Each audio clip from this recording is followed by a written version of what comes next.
Pilgrim, a medieval horror, written by Lüthi, narrated by Turton. 1. She has many names, as all great cities do. Aelia Capitalonia, Shalem, Al-Quds, Beit al-Makids, Jerusalem. The name itself is a promise, a proclamation, that this is a city of peace. Within her narrow streets, a kaleidoscope of colour and smells riot. A profundity of voices fill the vaulted spaces, their words scrawling through the air, echoing between tapering walls and arched corridors. Swathes of early light conjure up the city, bringing the substantiality of her being into existence. To those who know her past, who understand the contradiction embedded within her name, there is a heaviness to her presence, and yet, still, they long for her. She awakens from the cobwebbed depths of a fevered dream, her eyes wide and luminous, for a moment vivid with the nightmare architecture of her dreams. The shadows disperse as she stirs, but they linger at the edges of her smile. Beneath the domed rooftops and crenellated walls, within the ingresses and niches, the crooked facades where men with faces to match the cracked stone live and breathe and play out the city's contradictions in an irregular symmetry. Their smiles conceal a fear they all share, of transgression. Not of the violation itself, but having transgressed and been seen to do so. There is no moral accounting that can absolve them from the sin of what they have done, the truth that lies at the heart of their own contradiction, that they have come to Jerusalem to kill in the name of God, to violate his most sacred laws in his name. And if not to kill, then to rut like pigs in her lavish dominion, engorged and engorging themselves upon her ample offerings. There is no paucity of gold and silver in God's kingdom. It pays for the frankincense and myrrh that mask the smell on bone-dry days, when the blood spilt into every crevice curdles in a reek that fills the gutters, rising up the lime-washed walls and bright stucco casements. Whorls and skeins in the stone laid bare. Patterns thought random, unveiled, now their origins known. But the incense and gorging, the violent distractions, cannot hide another fitful truth left unspoken by all who reside within her walls, that she would give herself willingly to whichever suitor claimed her next and had the strength to hold her. That this is a city born of confusion of truths, and in such a place lies pass as easily as truths on the tongues of saints and priests, madmen and lepers. The 3 doomed men, a hospitaller and 2 Templars from Antioch, waited at the foot of the gallows while their crimes were read out to the watching crowd. They had broken the king's peace with Nur ad-Din, and now not even the protection of Rome would see their necks spared. Dietmar recognized one of the men, a Saxon from Odenwald, who had ridden east, first to fight for God and then for land. They had rolled dice together in the gambling halls of Malcuisinat and shared a bottle of sweet wine from a Venetian barge docked in Jaffa. The man's temper had flared with the drink, revealing a sharp tongue and a sour mood. Nevertheless, they had parted ways amicably enough, with Dietmar's purse all the heavier for the man's drunkenness. The other 2 were strangers to him. They squatted in the shade in their dirty gambesons, talking quietly amongst themselves, while their sins were recounted. By their sand-washed skin and oily hair they hadn't been afforded the opportunity to bathe since their capture. Dietmar searched their faces for signs of guilt, some trace of remorse or regret, or even fear. Despite their filth, the fetid stench no doubt emanating from their boots and stained vests. They held their heads high. They even laughed at a joke shared by one of the Templars, their teeth showing like hyenas from behind cracked lips. "We have done no wrong," those smiles seemed to say. "We are God's warriors, and shall reap our reward." Never mind the temporal laws they had violated, the oaths they had broken when they rode out from Kerak to hunt Syrian convoys on the road to Egypt. Had it come to this again? He thought of the last time he had seen Christian men reject the will of the king, and of the fortress in the sand they had all died in. They had met their fate, with their heads held high too, proud, foolish men. But theirs had been a rebellion encompassing both the spirit and the mind. They had not only aimed to defy the temporal laws governing all Franks in Out-Rimmer, but also to break away from them, to establish an independent sovereign dominion beyond the laws of Amalric and Nur ad-Din. In doing so, they had declared themselves heretics and iconoclasts. To go against Jerusalem was to go against God. That had been different, Dietmar decided, watching the knights below as they were urged to their feet. An unfortunate twist of fate, don't you think? Gelmiro, the man at Dietmar's side, took a sip of his wine and squinted down at the square from their terraced balcony. "I wonder if these men would have come to Jerusalem. If they had known they would eventually hang for fulfilling their oaths." Dietmar shrugged. "They swore fealty to the king." "And chastity. Yet you'll find the Templar's mantle hanging from the doors of every brothel in the Levant. Should we hang them too?" Dietmar sighed, recognizing the trap for what it was. He shook his head.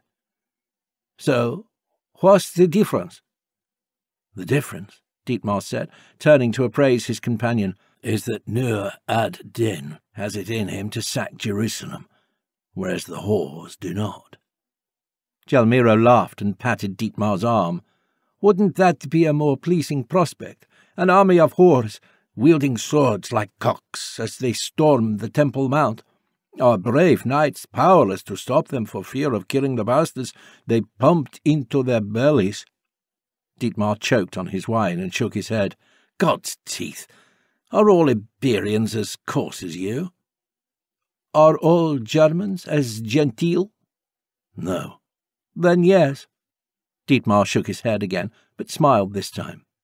He'd mistaken Gelmiro for a Turcopole or Seljuk when they first met, the patriarch's secretary dressed like a local, donning the silk burnous and slippers, perfuming himself with saffron and musk.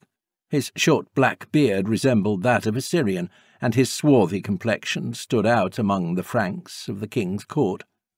Dietmar had greeted him in clumsy Arabic, raising an embarrassed eyebrow at Gelmiro's lengthy reply in kind, before the secretary's face had broken into a grin, and he revealed himself to be a Sevillano from Al-Andalus. "Too barbaric to be an Arab." Dietmar watched his friend while he drank. Gelmiro's foolishness sometimes caused him to forget that he was a powerful man, one that had the ear of the patriarch and more. His vulgarian ways were disarming, and Dietmar often let his guard down after a few of Gelmiro's quips. But that was probably the point. Gelmiro's mind was always at work, constantly seeking an advantage. Each smile that graced his face was calculated, every coarse word intended to shock and disarm, so that whatever followed would be more palatable. Usually a favour involving a risk only the truly desperate would consider. In nature and temperament, as well as in appearance, they couldn't have been more different. Dietmar stood a full hand taller than his companion, his broad shoulders and thick chest filling out the tunic he wore. His hair, left long in the style favoured by his countrymen, hung past his neck. He had started shaving when he noticed the first flecks of grey in his beard, but had then decided to let it be. He was no longer a young man. Those years when the boldest took advantage of their agile limbs and courage to leave their mark on the world had been spent forging the legacies of other great men, and taking their coin for the effort. But soon those years would be behind him as well. His hazel eyes swept over the throng below, taking in the panoply of skin and linen, tunics and calots, the variations of brown and white, dust and bone. Such a condensed array of individuals, lords and noble, landowners and merchants, shoulder to shoulder with waifs and labourers, was unthinkable back home. But here, where men's fortunes rose and fell with the sun, the distinction was less obvious. The crowd shifted on the uneven grots, their attention divided between the words of the marshal and the sharp elbows of their neighbours. "I will miss our conversations, Civiliano," Dietmar said, raising his cup to sip from, but then deciding against it, leaving it on the table instead. The vintage was too heavy for him. The heady mix of tannins left a bitter aftertaste and stained his teeth. He had grown to prefer the local viñedos, watered down as they were. "I will miss your miserable company too, Signor, whose wise counsel will I elect to ignore with you gone?" "You have enough greys in your beard to seek your own counsel now," said Dietmar, his tone becoming serious, "and I have my affairs back home to attend to." 7 years is a long time." "Aye," replied Dietmar. It was. 7 years since he'd handed custodianship of his land to the church. 7 years since he had last laid eyes on the black forests of Zwingenberg and breathed its cool air. 7 years since he had stood in the glade where his wife and son were buried. Gelmiro seemed to hesitate, as if he were building himself up to something like a dog about to beg for scraps. Dietmar braced himself. Here it comes. He had known there would be a proposition from the secretary. Their enjoinders were rarely free from the web of plots and intrigues Gelmiro had entangled himself in. At his most cynical, Dietmar often wondered if he wasn't just another piece in a game Gelmiro was playing, a means to an end. But perhaps that was his conscience reflecting a dark thought of his own, that he, too, was using Gelmiro. His relationship with the secretary had proven most profitable, contributing a significant amount of coin to pay off his debts during the 7 years he had spent in the Levant. In him, Gelmiro had found a willing sword and a reliable ally, someone whose presence as a chevalier elevated situations beyond that of mere sellswords. And more importantly, someone whose loyalty was assured. Dietmar glanced at his friend, expecting to see the knowing grin that usually preceded any discussion involving money and violence, but there was something almost apologetic about the look on the Iberian's face. "What is it?" he asked quietly. The crowd roared below as the marshal finished reading out the convictions. Now the knights were ushered up the gallows steps towards the waiting hangman, like a lion in its cage, starved to make space for these breakers of the peace. "It is a minor thing," Gelmiro said, fidgeting with his ring. "Not so minor as to spare me a priest's hesitation. I've seen that watchful look on you before. It usually means trouble. Spit it out." Gelmiro placed his cup on the table beside Dietmar's and straightened his back. "You would find yourself in the Patriarch's favour if you were to escort a relic of His Holiness to a chapel in Naples on your way home." "That is a minor thing." Gelmiro took a breath. "Against the wishes of King Almaric." "Fuck, no." "Dietmar, please. There is much to be gained here. An offer from the Patriarch is not to be rejected out of hand." "Forget it." The Iberian raised his hands in exasperation. "Be reasonable. Rome wishes to see this done." "Yeah?" "The highest authority." Dietmar waved a hand at the men on the gallows, their nooses being slipped over their heads and tightened around their necks. "Tell that to them." Gelmiro picked up his cup, drained it, and refilled it from the flagon. His hands were shaking. "I sometimes forget. There's no love lost between you Germans and the Pope. This petty feuding is not worth your time, not with so much at stake." "Politics," Dietmar said. He didn't much concern himself with man's obsession with power. That was Gelmiro's job. "Everything is politics." "Not everything. Keeping this head on its shoulders for one, and the rest of my body out of the charnel pits of Mamilla for another. There's no politics in that." Gelmiro gave him an exasperated look. "Then forget about the politics. Think about what might be in it for you. The Church has the power to forgive the debts against your land and to grant you absolution for years to come." "What use is that if I'm dead?" "There's more." Gelmiro stared into his cup, swilling the wine as they listened to a priest performing last rites below. "Do this." He drained the cup and left it beside the flagon. "And there is a chance your boy will see heaven." Dietmar stared at him, his anger rising. "Bastard." "Peace, friend," said Gelmiro with a placatory gesture, though he shrunk back in the face of Dietmar's glare. He waited for Dietmar's nod before continuing. "I am a bastard. Everyone from Murcia to Cairo knows this. But I am not a liar, not with you anyway. My master will petition Alexander III to absolve the sins of your child, and so he will be granted God's grace. I will see it done. You have my word." "Sins?" Dietmar growled. What crimes had his child committed that the murderous knights below had not done 1,000 times and more? Even with the hangman's noose around their necks, they were granted absolution by the ink of a papal bull and penance by the words of a priest. His son's only crime had been to die before he was christened and to break his mother's heart when he had. "It is possible," said Gelmiro softly. He could see the anger boiling behind Dietmar's eyes, waiting to spill over into action. He had broken his friend's trust in this, he knew, using the boy's fate like a bargaining chip, like coin or secrets or lies. Just another tool to get what he wanted. He was better than that, he wanted to say. Only he knew he wasn't. "There is precedent," he offered instead. He was giving his friend a chance, and if helping him helped himself, surely there was no shame in that.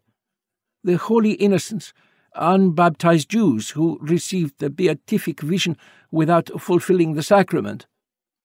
"Their baptism was one of blood," said Dietmar, shaking his head. "To die for your faith is to enter God's grace. It is not the same." No, it is not," Gelmiro conceded. "I am merely suggesting that there are more ways than one to cleanse the soul of original sin. If the Pope can grant remission to all who march behind the cross, perhaps he can find a way to grant absolution to your boy. At the very least, you will have God's highest representative on earth petitioning for his soul. That must count for something." Dietmar grunted, mulling it over. It was a good deal, he had to admit, but that only made him suspicious. "The king and your master, they are still at odds?" Gelmiro winced. "Things have been bitter between Amalric and the Patriarch.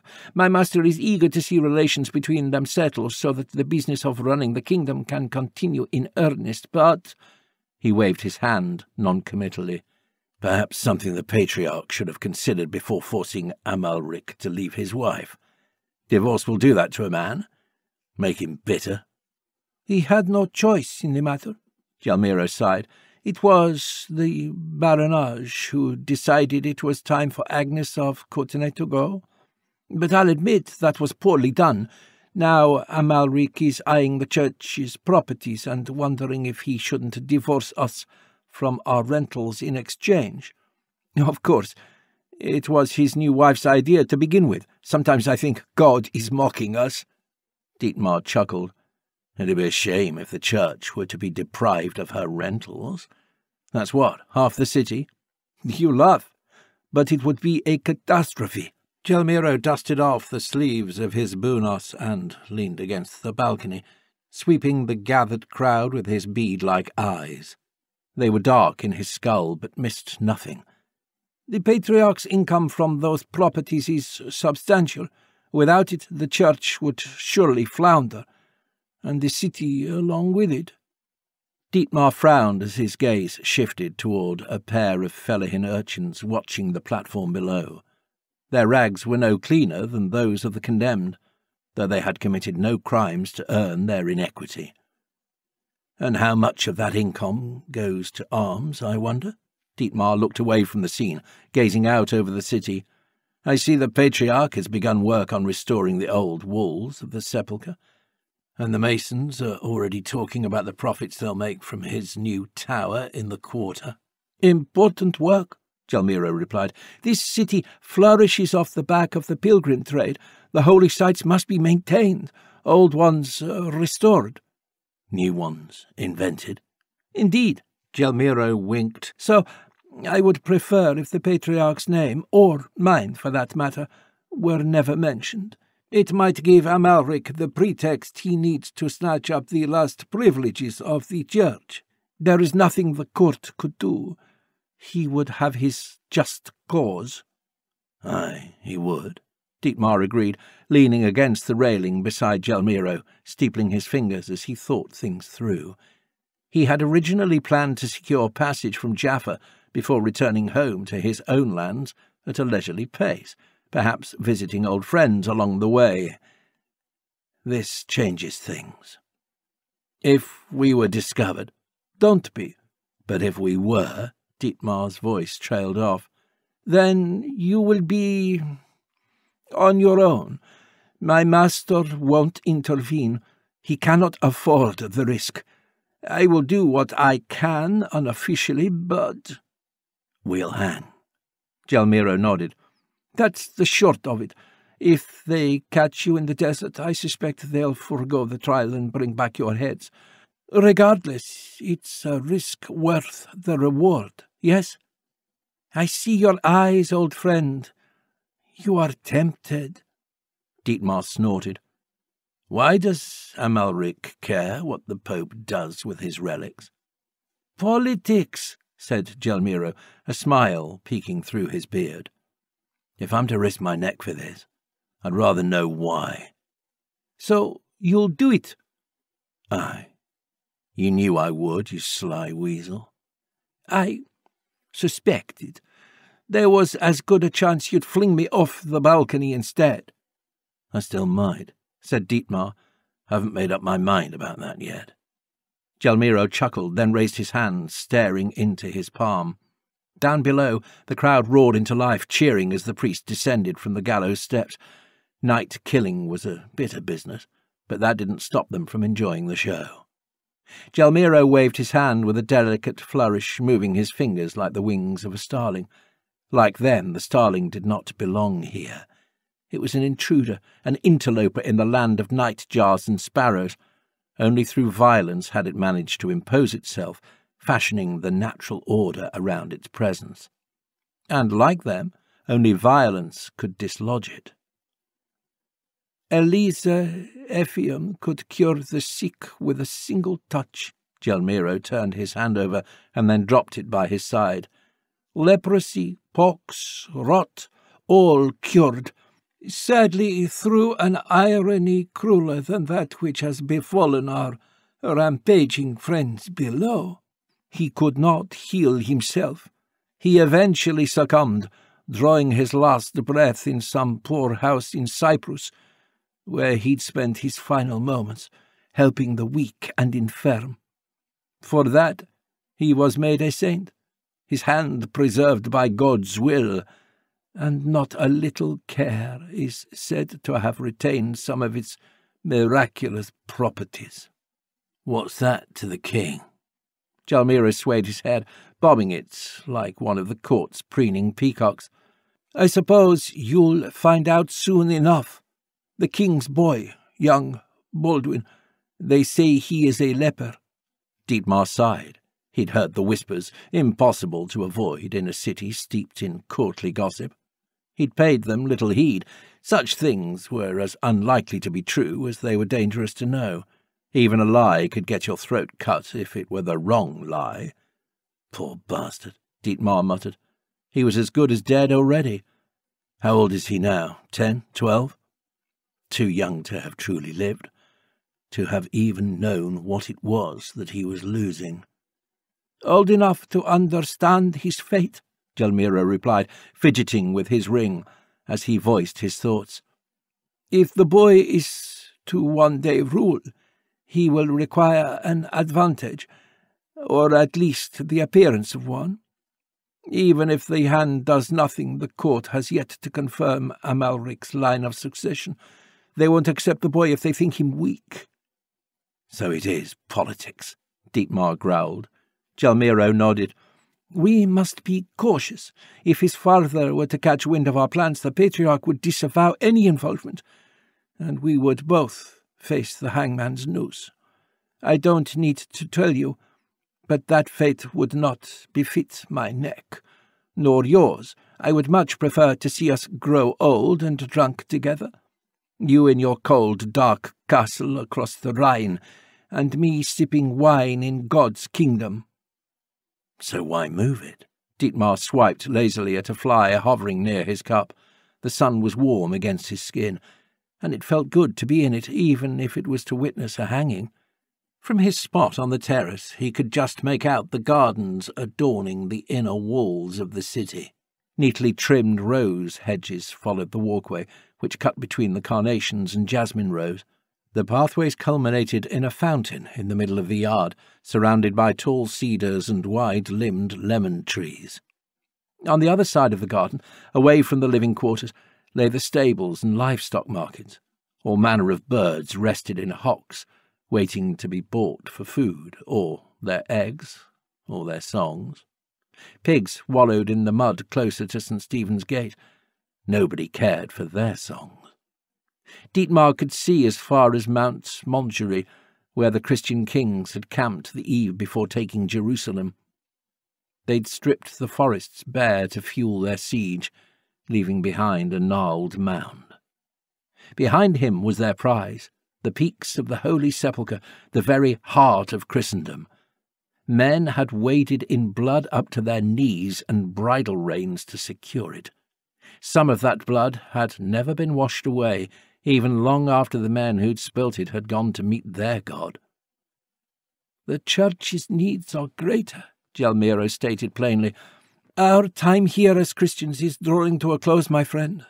Rome sees it, even if others do not. Nur al-Din has united the Saracens to the north and east, while the footed corpse of the Fatimid Empire sealed our fate when it was swallowed whole by Nur al-Din's lieutenant, the Wolf of Damascus. We are surrounded, and no help will come. Rome would see her holy relics safe or destroyed before they fall into enemy hands. What would you have done if I'd refused? As if there was ever a chance. Gelmiro rolled his eyes. I could piss off this balcony and find another night with a debt to pay off. Shall I? Dietmar shook his head. No, save your piss. I'll do it. Gelmiro grinned, raising his cup to pour more wine. Alhamdulillah, he said. I haven't had enough drink for a proper piss yet anyway. The gambling knight from Oldenwald died badly. His neck didn't snap with the drop, so he just hung there, choking as his feet kicked out and his face turned black. A sergeant-at-arms finally ended his suffering, pulling on his boots, until the life left him. The others died quickly. When Dietmar first laid eyes on the bone-white walls of Jerusalem, he had been struck by awe. Now this was a city of God, he had thought, and known well then why others regarded it as the centre of the world. He had seen other great cities in his travels, the jewel at the end of the Bosphorus River, the place the Northmen had called Milkagard, and the Greeks Constantinople, New Rome. He had walked beneath towering walls and prayed within grand temples, but none compared to Jerusalem. In his youth, Dietmar often dreamed about riding east to wage war in the Holy Land, defending the legacy of the moribund Roman Empire against the young civilization of Arabs. To him, Outremer possessed only two qualities. It was a place of great feats and a place of great men. He would listen intently to the stories told by the pilgrims returning from Jerusalem, Antioch, Galilee, and other lands across the Middle Sea. They spoke of marauding Turks from the east, vicious Franks gone mad with greed who stalked the hills of Nazareth like hungry ghouls, and the fringes of New Rome where men stole noble women from the Peloponnese to trade for gold and relics. Myths and legends became truth to his ears, as they often did in the ears of the young, and he listened with rapt attention as an old Rotten described a ghostly, white-clad knight who struck first in every battle against the heathens and led the armies of Christendom to victory in the Levant. The world grew through these stories. The empty places on the map were slowly populated by distant kingdoms and ancient cities, inhabited by men who lived and fought and died beneath different stars. Dietmar's wonder only grew as he heard of the excesses of the Greeks, their tongues eager to please, but treachery never far away. They serve themselves first and then God, he was told. They are not like us. When Conrad III raised his banners and sent envoys throughout the kingdom, Dietmar was still too young to answer the call. He watched the German king float down the Danube from the shore beside his brother and father. Some 50,000 men followed the king to bring Nur al-Din to heel and Edessa back into the fold. When Dietmar announced that he would one day join his countrymen in Outremer, his father laughed. "Leave dying in the sand to the second sons," he said, gripping Dietmar's shoulder tightly and then glancing at his brother Huldrych. "There, at least, they may prove their worth." Conrad's mighty host returned in fragments, humbled by the storms in Koirabakoi, then by the Sultan of Rum and his vengeful Turks, and finally in Damascus, where the combined armies of France and Germany were repelled, forcing them into a disorderly retreat before heading home. Other than fulfilling his pilgrimage vows, Conrad had achieved nothing. The king turned his mind to other problems, depleted coffers and barbarian tribes to the north. The empire's fascination with the wars in the east dwindled, if not disappeared entirely. Each spring, new waves of men and women would venture east only to return with stories to share the following winter. The scales of power in Outremer had changed. The Fatimid Empire was no more. Egypt was ripe for the conquest. The race for Cairo had begun. But by then, Dietmar's attentions had turned elsewhere. The world had grown more complex for him. As he matured, he learned about duty, the importance of leaving a legacy, and the value of certainty, traits instilled in him by his vigilant father. His place, it was made clear, was by Rudolph's side, not in chimeric dreams. Faraway lands were just that. Markings on a map for him to wonder at, but no more. When he met Enlil, his childhood dreams of ghostly knights had faded away, replaced by the joys of family, the prospect of raising a child and the creation of a home for them. Suddenly the world seemed less complicated again. However, those idyllic days were not destined to last.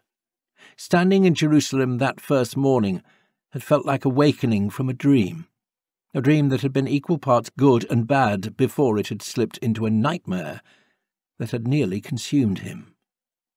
A city of God, he'd thought. He'd hoped. But now he hated it.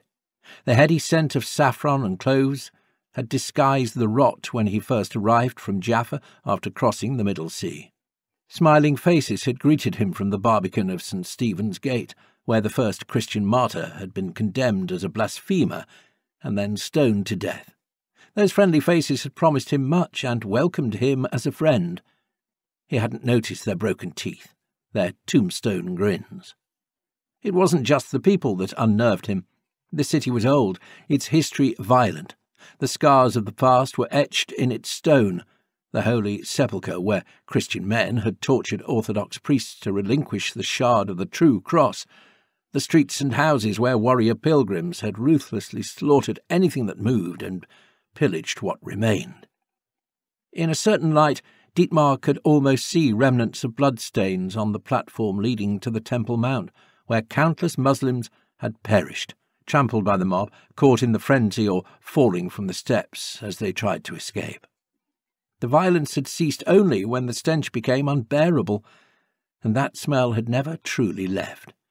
It stained all who entered the city, seeping into their skin like wet into walls until one could see it reflected in the eyes of every person encountered, in the fervour of the Fellahim, the resentment of the Jews, and the prideful arrogance of the Franks. Over time his nose became attuned to the odour creeping up from the sewers the Romans had built, like old meat gone grey and wet. It had taken him longer to notice the liars' tongues behind the crooked smiles, their wolfish grins. Homo homini lupus est. The proverb matched the black beast on his coat of arms, all teeth and claws and blood-red tongue. As a child, he had thought it a fearsome sight, but now he knew it for what it was, a warning. Man is a wolf to man.